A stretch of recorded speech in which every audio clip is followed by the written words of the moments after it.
មានរឿងអីទៀតដែលបងដឹកដាងជាប់នៅក្នុងចិត្តដែលវាក្រំគ្រាបេះដូងបងណា មួយទៀតគឺពេលទទួលដំណឹងរបស់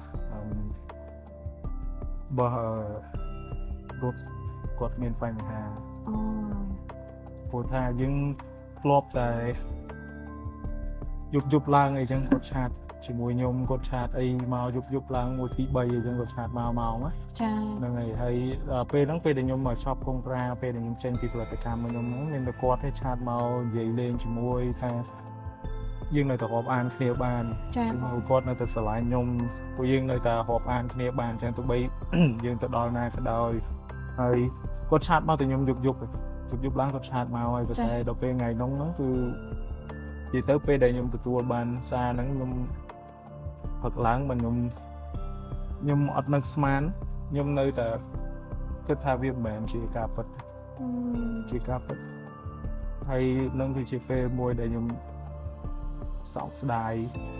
បំផុត